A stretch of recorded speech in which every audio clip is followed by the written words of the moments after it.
오늘 복음을 보면 막달라 여자 마리아와 또 다른 마리아가 예수님한테 가죠. 아침 일찍 왜 갔을까요? 할 게 없으니까. 할 일이 없다는 게 아니라요, 예수님께서 돌아가심으로 인해서 모든 게 무너졌습니다. 이제 할 게 없잖아요. 막달라 여자 마리아 같은 경우에도 7마귀가 들어갔던 여잔데, 그래가지고 남들이 다 손가락질했죠. 누가 치유해 주셨어요? 예수님이. 그래서 모든 인생이 누구한테 꽂혔어? 예수님한테 꽂혀가지고 딴 사람들이 뭐라고 해도 예수님만 있으면 돼요. 그분이 내 삶의 목적이었죠. 그런데 그분이 돌아가셨어요. 그러니 마음이 어때요? 모든 게 와르르 무너지는 거죠. 뭘 할 수 있겠습니까? 비록 그분이 죽으셨지만 그런 그분이라도 보고 싶은 거죠. 그래서 무덤으로 가지 않습니까? 근데 기가 막힌 건 제자들은 안 갔어요. 왜? 경비병들이 있고 잡혀갈까봐. 근데 여자들이 원래 물불을 안 가리잖아. 뭐든 말든 상관없잖아요. 그렇지 않습니까? 십자가의 길에서도 예수님을 위해서 울어주던 사람들이 누구예요? 예루살렘 부인들이죠? 그리고 예수님의 얼굴을 닦아드린 여인도 누구예요? 베로니카잖아요. 남자들은 다 어디 갔어요? 십자가 밑에 사도 요한이 있긴 했지만 여인들이 오히려 예수님께 더 나아가지 않았습니까? 그러니까 뭐 잡아가든 말든 마음대로 하라는 거죠. 그분이 없이는 나는 살아갈 수 없으니까. 그래서 찾아갑니다. 근데 예수님은 안 계셨어요? 무덤이 비어 있습니다. 천사를 만나죠? 그러면서 뭐라 그래요? 이제 그분의 제자들에게 가서 갈릴레아로 가라고 해라. 거기서 그분을 만나게 될 것이다. 그 소식을 듣고 너무나 기쁜 거죠. 이제 예수님께서 부활하셨으니까. 그래서 이 소식을 전하기 위해서 가는데 앞에 누가 나타났어요? 예수님께서.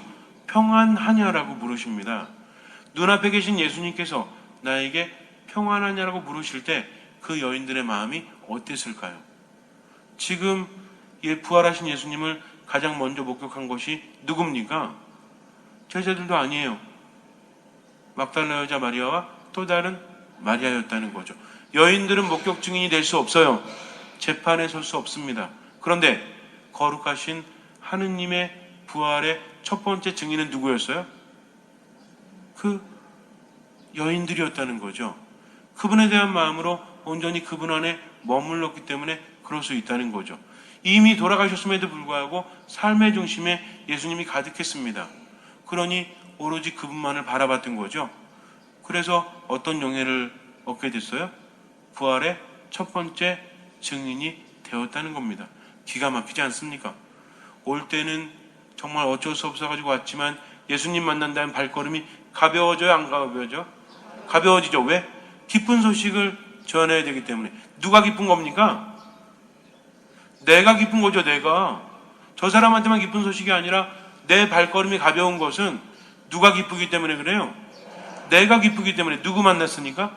부활하신 예수님을 만났으니까 이제는 근심이 다 사라지고 마음이 즐거운 거죠. 그러면서 제자들에게 달려가지 않습니까? 근데 예수님은 제자들에게 어디로 오라고 하세요? 갈릴레아. 갈릴레아가 어떤 곳이었어요?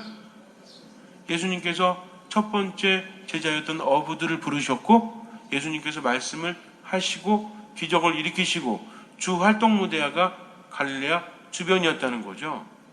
이게 무슨 얘기인지 아십니까? 이제 부활하신 예수님께서는 다른 곳이 아니라 바로 너희들이 살았던, 내가 너희들이 불렀던 그곳으로 돌아가라는 거죠.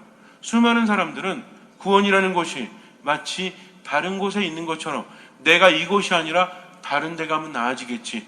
내가 다른 남자를 만났더라면, 내가 다른 여자를 만났더라면, 내가 딴 데서 살았더라면, 이렇게 하면서 자꾸만 쓸데없는 희망을 이루어지지도 않을 것을 내 스스로 그렇게 여기고 있지 않습니까? 이거 무슨 얘기예요? 지금이 불행하니까 이것을 벗어나고 싶다는 거죠. 그러면 행복할까요? 예수님께서는 어디로 오라고 하십니까? 제자들에게 야, 갈릴레아에서 그 수많은 수모를 겪고 고통스러웠으니까 이제는 갈릴레아가 아닌 어디로 갈까? 다른 데로 좀 가볼까? 하면서 딴 데로 오라고 하지 않습니다. 어디로 오라고 합니까? 갈릴레아로 오라는 거죠. 너희들이 살았던 그 삶의 터전에서 이제는 새로운 삶을 살게 될 것이다. 실제로 베드로나 다른 사도들이 전혀 다른 삶을 살아가지 않습니까? 부활하신 예수님을 체험하고 나서 그전에는 무서워가지고 또 때로는 실수도 하면서 이렇게 살았지만 이제는 당당하게 바로 예수님에 대해서 선포하고 있죠. 이것이 바로 오순절 설교가 아니겠습니까? 그러면서 성령이 내려서 서로 각기 다른 말로 말을 하기 시작합니다. 방언을 했다는 거죠. 누구의 은총입니까? 하느님의 은총이죠. 베드로는 뭐라고 얘기해요? 자기가 잘나서? 아니죠. 오로지 예수님의 이름으로. 기적도 일으키죠. 내가 금과 은도 없고 줄 게 없지만 나자렛 예수님의 이름으로 일어나 걸으시오. 그랬더니 걷지 않습니까? 이제 베드로는 자기 중심이 아니라 바로 예수님 중심으로 살아갑니다. 그러나 내가 작아질수록 더 기쁜 거죠. 그분이 내 안에 가득하시기 때문입니다. 제자들은 자신의 삶의 터전 안에서 새로운 삶을 살아갑니다. 이것이 부활의 삶이라는 거죠. 우리 또한 마찬가지예요. 내 삶에 대해서 아이고 내 팔자야 하면서 팔자 타령해봤자 아무것도 바뀌지 않습니다. 주변에 있는 사람들이 상황들이 바뀌기 바라지 말고 그렇게 한탄하면서 시간을 좀먹고 있는 내 자신에 대해서 깨달아야 돼요. 여러분들이 팔자 타령하고 여러분들이 남 탓해도 뭐는 흘러요? 시간은 흘러요. 한 살 더 먹고 한 살 더 먹고 한 살 더 먹죠. 그러면은 한탄하면서 누리지 못한 누구 책임이에요? 내 책임이잖아. 이빨 성할 때 고기라도 자꾸 뜯어 먹어야지.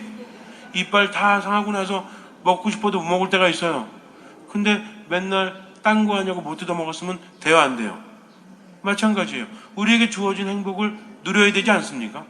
아니 뭐 주어진 시간이 길지도 않은데 맨날 미워하고 분노하고 질투하고 남이랑 대판 싸우기나 하고 이러면서 세월 낭비할 필요가 있어요, 없어요? 없습니다. 하느님 안에 모든 것을 맡기고 새로운 눈으로 바라보게 되면, 즉 누가 바뀌면? 내가 바뀌면 얼마나 감사한지 몰라요. 세상이 얼마나 행복한지 몰라요. 그동안 보지 못했던 것들이 얼마나 많은지 몰라요. 여러분들 집에 가실 때 성당 한번 휘둘러 보세요. 그리고 집에 가는 길 다시 한번 살펴보세요. 그동안 내가 못 보았던 아름다운 것들이 왜 없습니까? 내가 바뀌니까 어떤 분이 그래요. 신부님 요새는요, 물론 우리 분당 신자는 아니에요. 예전에는 맨날 미사 때마다 저를 힘들게 한 분이었어요. 그분이 앞에 앉아가지고 계속 인상 쓰고 있어. 그래가 한 1년 정도 보다가 내가 그 다음에 저기 죄송한데 미사 시간에 저쪽에 좀 앉으세요. 왜 그러니?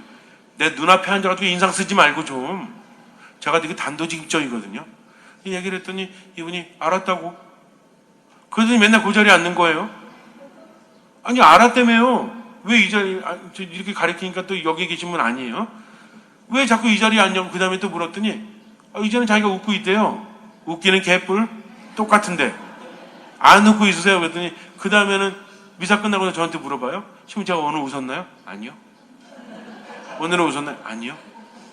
그러다가 몇 달 지나니까 이제는 표정이 바뀌었어요. 그래가지고 아니 요새 좀 웃으시는 것 같은데 왜 이런 일이 벌어졌습니까? 그랬더니 예전에는 웃으려고만 했대요. 근데 이제는 들으려고 했더니 말씀을 듣고 기도하고 미사 안에 머물고 그러니까 너무나 행복하다는 거죠. 근데 문제는 그 다음부터 계속 울어. 아니 왜 그 우시냐고. 그랬더니 내가 주님 앞에 나설 자격이 없는데 이렇게 너무나 행복해가지고 너무나 감사해서 지은 죄가 너무나 많아서 울고 계신다는 거죠. 그래가지고 미사 끝나고 우세요. 자꾸 신경 쓰이니까 이렇게 말씀드린 적도 있었습니다. 근데 이분이 뭐라고 하시냐면 옛날에는요 성당에만 오면 다 자기를 보고 그냥 싫어하는 것 같았대요. 근데 이제는 사람들이 자기 보고 웃어준대요. 신기하대요. 뭐가 신기해요? 저는 알고 있는데 딴 사람들이 예전에는 왜 안 웃어줬을까요? 만나기만 하면 짜증내고 인상 쓰고 그러니 누가 그 사람 보고 웃습니까? 근데 이제는 뭐예요? 본인이 웃으니까 상대방도 어때요? 여러분들 산에 갈 때도 그러잖아요. 누가 안녕하세요 그러면 예 안녕하세요 이러죠. 안녕하세요 누구세요 물어보면 어때요? 당황스럽잖아요. 그러니까 이분이 성당에 와서도 예전에는 그냥 인상 팍 쓰고 있다가 누가 자기 자리에 앉아있으면 가가지고 옆에서 왜 내 자리에 앉아서 인상 팍 쓰고 있죠? 미사 시간에? 우리 본당은 안 그래. 딴 본당 그런 거 있어요. 자기 자리래 자기 자리. 남 앉는 꼴을 못 봐요 죽어도. 그래가지고 새로운 신자가 와서 그 자리에 앉았다가 아주 된통 혼나는 적도 있고. 그러니까 성당에 와서도 그냥 맨날 그냥 인상 쓰면서, 그리고 밖에 나가서도 어때요? 노인정에 가서도 쌈딱이시래요, 이분이. 그냥 동네 사람이랑 맨날 싸우고 있는 거죠. 제가 한 번은 이렇게 걸어가는데 동네 사람이랑 막 싸우고 있다 저를 보더니, 아이고 신부님 안녕하세요. 그리고 또 싸우고 있어. 제가 이렇게 인사를 해야 되나 말아야 되나 고민하다 그냥 갔다니까요. 근데 이분이 바뀌기 시작합니다. 이제는 누가 뭐라고 그래도 웃는 거죠. 아, 그랬어? 그랬구나. 옛날 같았으면 벌써 이랬을 텐데. 웃으니까 상대방들도 당황하니까 어때요? 같이 웃는 거죠. 웃어주니까. 그러니까 남들이 나보고 웃어준대. 그게 아니라 누가 바뀌어서 그래요? 본인이 바뀌어서 그렇죠. 왜 바뀌었어요? 그런 척 하지 마세요. 그러니까 여러분들이 그런 척 한다는 게 아니라, 요즘에 뭐 텔레비전 같은 거 보면 유명한 강사들 나와가지고 뭐 그냥 억지로라도 웃으라고 하죠. 근데 이게 얼마 못 가요. 정말 그렇습니다. 한번 망가지면 회복이 안 돼요. 근데 우리가 감사할 수밖에 없는 것은 말씀을 묵상하니까, 기도 안에 머무니까, 미사에 온전히 충실히 머무니까 감사할 수밖에 없지 않습니까? 정말 그렇지 않으세요? 사순식이 묵상하면서 그렇게 고통스럽게 우리를 구원하신 예수님께서 이 미사를 통해서 우리에게 은총을 주신다니까요. 이 미사를 통해서 우리 상처를 치유하신다니까요. 얼마나 대단한지 몰라요.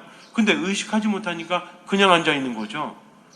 이 미사를 통해서 여러분들 월요일날 어디 가보세요. 열심히 미사 하나. 감사해요, 안 감사해요? 감사해요. 감사하죠?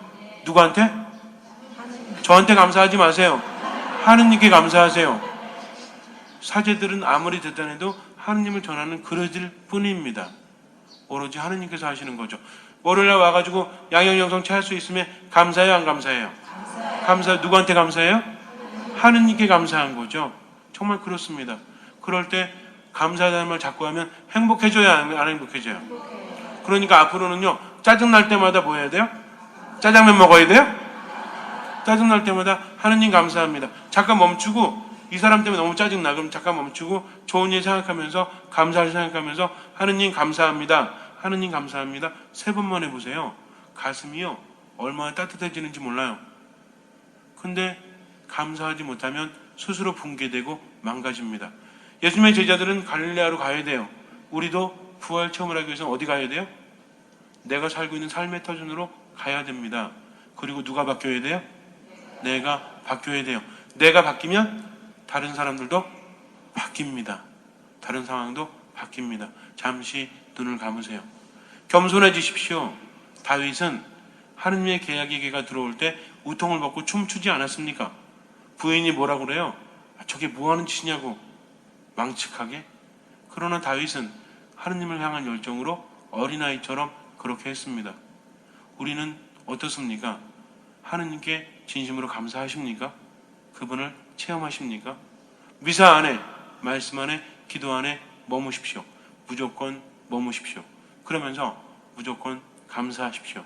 주님께서는 그 믿음을 보시고 우리 삶에 놀라운 기적을 일으켜 주실 것입니다.